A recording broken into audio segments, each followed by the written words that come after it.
Perkenalkan, nama saya Ahmad Muzaki Mubarok. Saya bisa dipanggil Zaki. Saya dari Politeknik Industri Atmi Cikarang. Umur saya sekarang 19 tahun. Saya berasal dari Cikarang Timur. Di Atmi saya mengambil jurusan Teknik Mesin Industri. Terima kasih. Perkenalkan, nama saya Rahmat Enggal Waliudin, biasa dipanggil Enggal. Saya dari Politeknik Industri Atmi Cikarang. Umur saya 19 tahun. Saya berasal dari Cikarang Pusat. Di Atmi, saya mengambil jurusan Teknik Mesin Industri. Nama saya Nanda Pramesti Rahayu, usia saya 18 tahun. Saya mahasiswa tingkat 1 dari jurusan Mesin Industri di Politeknik Industri Atmi Cikarang. Saya tinggal di Cikarang Utara. Nama saya Ronaldo Sinaga, biasa dipanggil Ronaldo. Saya berumur 19 tahun. Tempat tinggal saya di Cikarang Pusat. Saya berasal dari Polit Atmi Cikarang dengan jurusan Teknik Mesin Industri.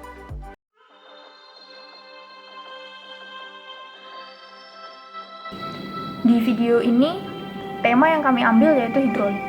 Langsung saja ke penjelasannya. Jadi sebenarnya sistem hidrolik itu sudah banyak membantu kita dalam kehidupan sehari-hari dan penerapannya juga sudah sering kita jumpai dalam kehidupan sehari-hari. Tapi tahu nggak sih sebenarnya sistem hidrolik itu apa? Jadi sistem hidrolik yaitu suatu sistem yang bekerja dengan cara memindahkan daya menggunakan pengantar berupa fluida yang dimampatkan. Nantinya energi yang dihasilkan oleh sistem ini berupa energi mekanis. Gerakan yang dihasilkan oleh sistem hidrolik bisa berupa gerak putaran atau bisa juga berupa gerak segaris. Sistem ini bekerja menggunakan prinsip hukum Pascal, yaitu di mana apabila suatu fluida diberikan tekanan, maka tekanan tersebut akan diteruskan ke segala arah. Contoh dari penerapan sistem hidrolik ini yang pertama yaitu ada hidrolik motor.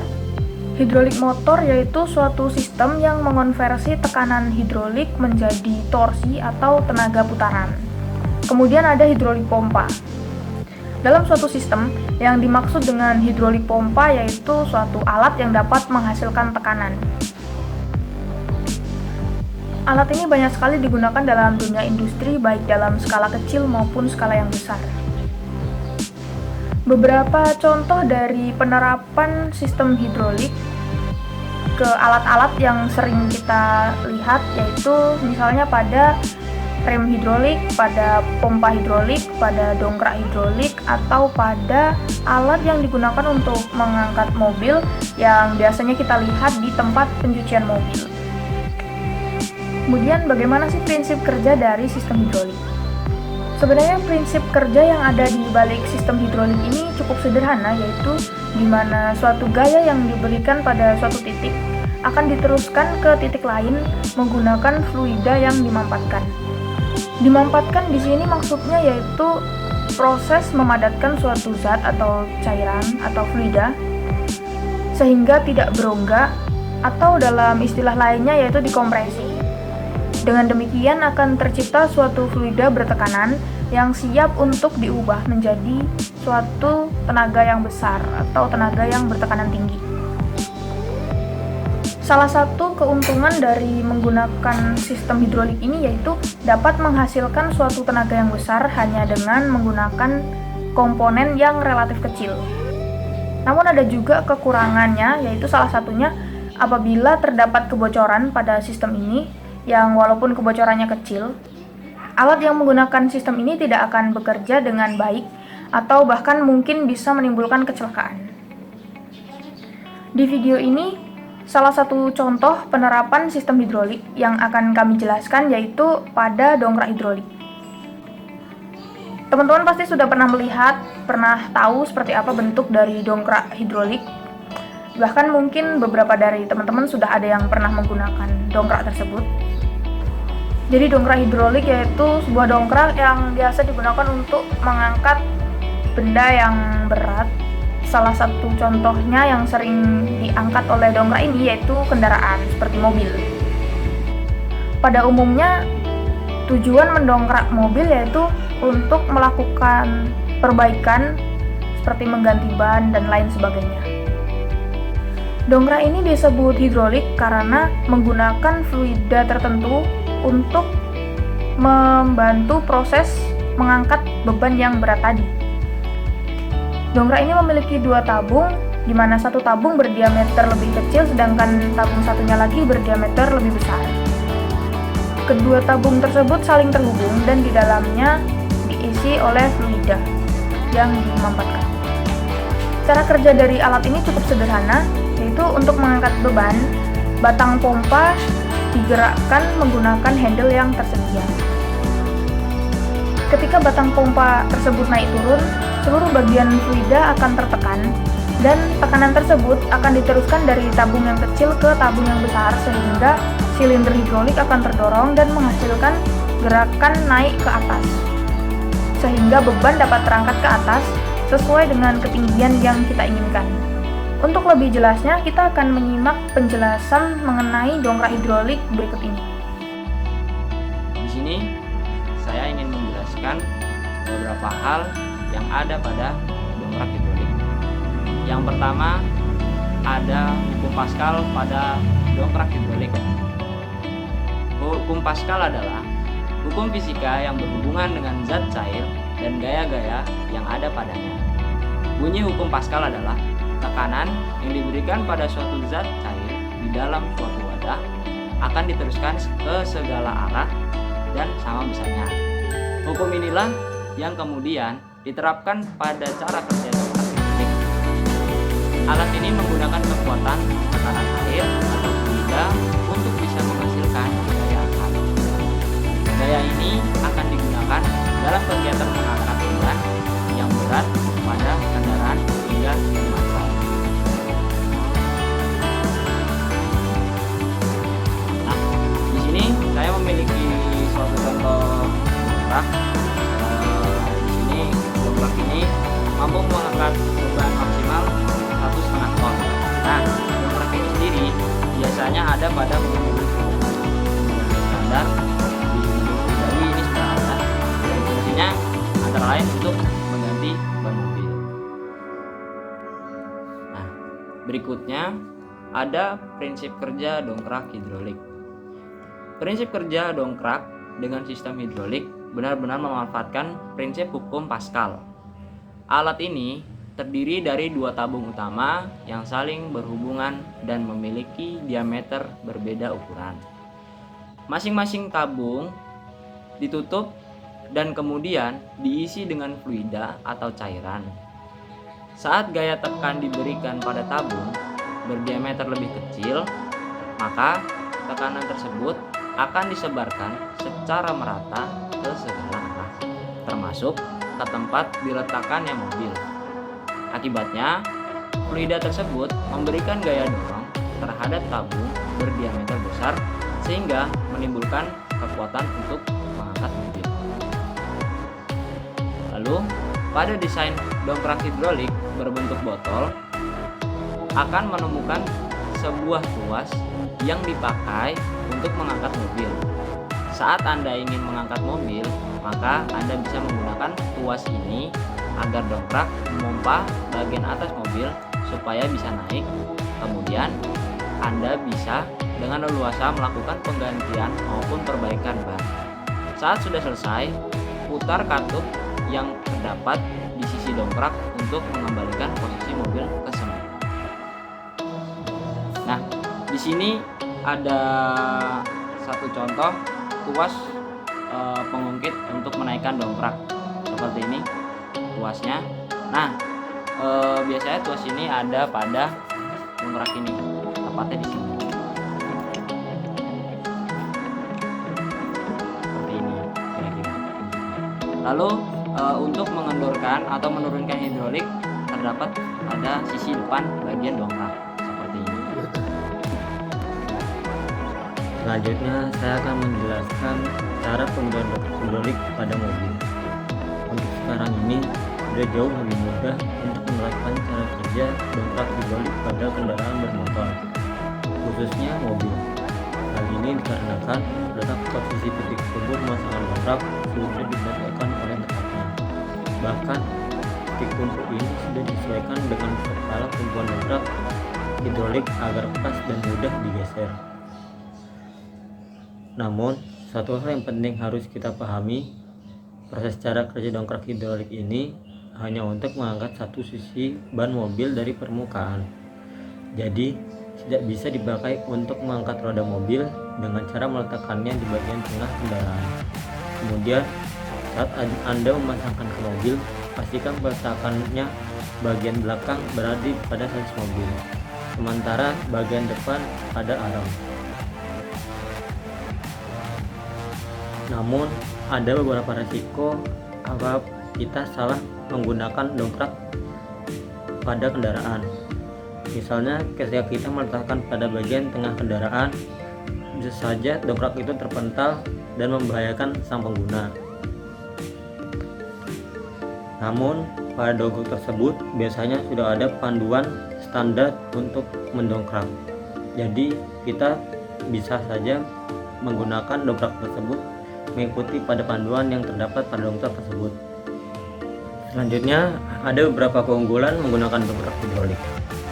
Bukan hanya mengukur bagian beban pada mobil, saat akan digunakan perbaikan maupun penggantian, dongkrak hidrolik sebenarnya juga bisa dipakai untuk pekerjaan lain. Misalnya pada industri perkapalan, pabrik besar, maupun pembangunan jembatan, dan lain sebagainya. Umumnya, dongkrak hidrolik ini memang dipakai untuk membantu mengangkat benda berat agar lebih hemat tenaga manusia. Keuntungan memakai dongkrak hidrolik di beberapa industri ini antara lain adalah ukuran alat yang relatif kecil sehingga mudah dalam menyimpannya, harga belinya relatif terjangkau, dan mobilitas tinggi karena memang beberapa model dongkrak hidrolik dibekali roda yang memudahkan penggerakan. Contohnya dongkrak buaya yang biasanya dipakai truk-truk karena dia space-nya juga lebih besar, jadi lebih aman untuk mengangkat truk yang lebih berat.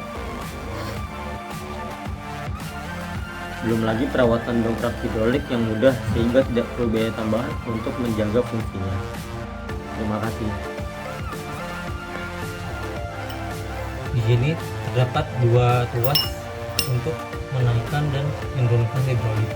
Perbedaannya adalah kalau untuk menaikkan hidrolik dia hanya pipa kosong seperti ini saja, karena nantinya akan dimasukkan kepada lubang yang berada pada dongkrak. Sedangkan untuk menurunkan hidrolik dia terdapat slot yang untuk menyangkutkan slot tersebut kepada tuas yang di sini. Nah, selanjutnya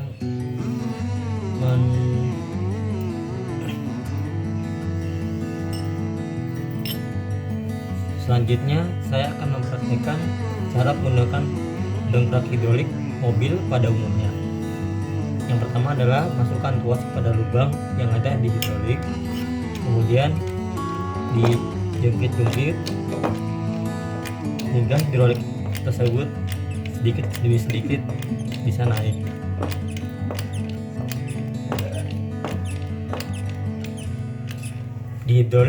Di dongkrak hidrolik juga ada batas maksimal naik hidroliknya tersebut.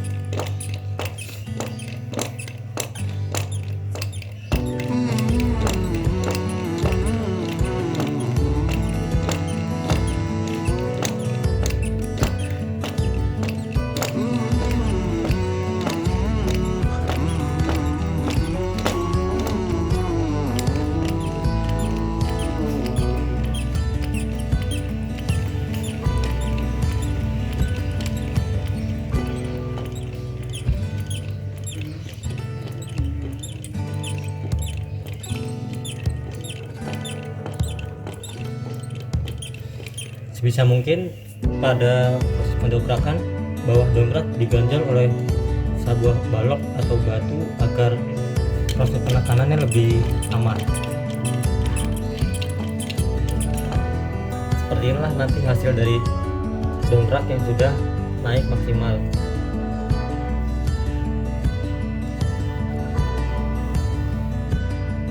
Selanjutnya adalah cara untuk menurunkan hidrolik pada dongkrak. Pertama, slot di sini dimasukkan kepada tuas yang ada di dongkrak. Posisinya apabila mendongkrak ke atas, ini dikunci ke kanan, sedangkan Untuk membuka, ini diputar ke kiri, tinggal lepas. Kemudian hidrolik tersebut ditekan sampai hidrolik tersebut turun perlahan.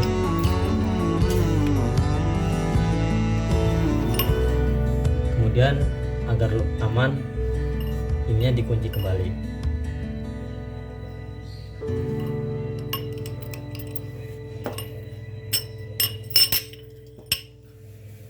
Berikut adalah cara penggunaan hidrolik pada mobil.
Di sini saya akan menyampaikan kesimpulan dari penjelasan yang sudah dijelaskan tadi. Jadi, sistem hidrolik yaitu suatu sistem yang bekerja dengan cara memindahkan daya menggunakan pengantar berupa fluida yang dimanfaatkan. Sistem ini bekerja menggunakan prinsip hukum Pascal, yaitu apabila suatu fluida atau zat cair diberi tekanan tersebut akan diteruskan ke segala arah. Contoh dari sistem hidrolik yaitu ada hidrolik motor dan hidrolik pompa. Beberapa contoh dari penggunaan sistem hidrolik yang sering kita temui yaitu pada rem hidrolik, dongkrak hidrolik, pompa hidrolik, atau pada alat pengangkat mobil yang sering kita lihat di tempat pencucian mobil.